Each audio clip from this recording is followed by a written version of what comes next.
Harper Via and HarperAudio present Misophonia, a novel, by Donna Vowinckel. Translated from the German by Adrian Nathan West. Performed by Gilli Messer. A note before we begin. Don't forget to download the accompanying enhancement PDF from your audiobook provider. It contains a glossary of Hebrew words. In memory of Norman Golb. Prologue. He stayed once for Kiddush, the big meal after Friday evening prayers. He sat at the head of the table, the room packed, hardly enough chairs for everyone. It might be better if he left, he said, but no, they wanted him to stay, wanted him to sit at the head of the table, next to the gabbai. They observed as he nodded at the first offer of vodka before gracefully declining, as he carefully cut his food with his plastic knife and fork. He looked a little big for his chair.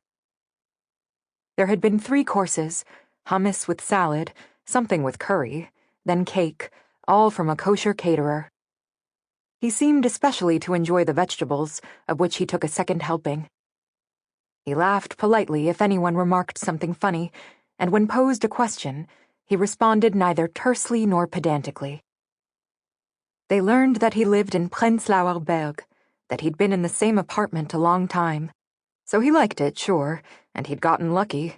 The rents in Berlin were a nightmare. They asked him where he'd lived before, and he said Hanover, which surprised them, considering his foreign accent. They tried to get him to gossip about the Central Council of Jews in Germany, but apparently he had no bones to pick with the Central Council.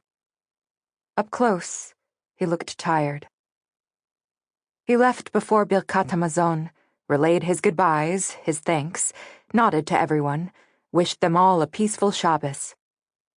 They agreed one and all that he was intriguing, this cantor, friendly, and the one with the best voice. They wondered if he was lonely where he was returning to, whether anyone was there waiting for him. He didn't have a ring on, but what did that mean, really? There were fewer people with rings than there were people that were lonely. Part 1. It was always loudest just before the prayers.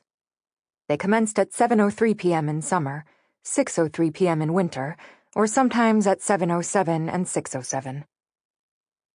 Exactly 5 minutes before the hour, he walked through the secured entrance, and the candles had to be lit.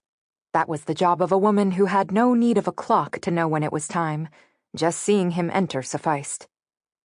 He would nod politely and climb the bima, and hear word of children born, partners brought along for the first time, matters major and minor, recipes, the living and the dead.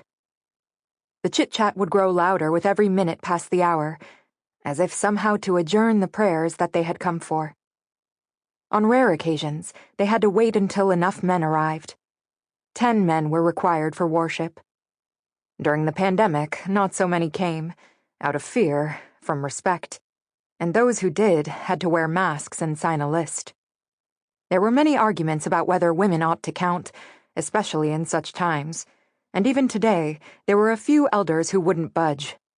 Old men who wanted things to remain as they always had been. And he went along and tried not to get involved.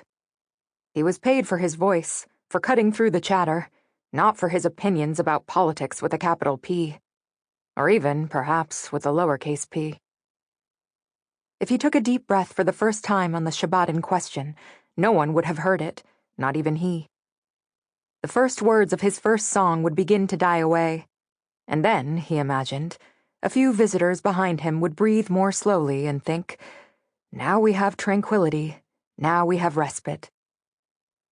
The first verse he sang alone, the second with the diligent sopranos in the women's row. If he turned to his congregation, he might glimpse a timid smile, and someone would decide to try and chant along, because the music was so beautiful. Yedid Nefesh, he sang. Beloved of my soul, merciful Father, bend your servant to your will. May he chase after you like a gazelle, bow to your glory, find your companionship sweeter than honey. Sample complete. Ready to continue?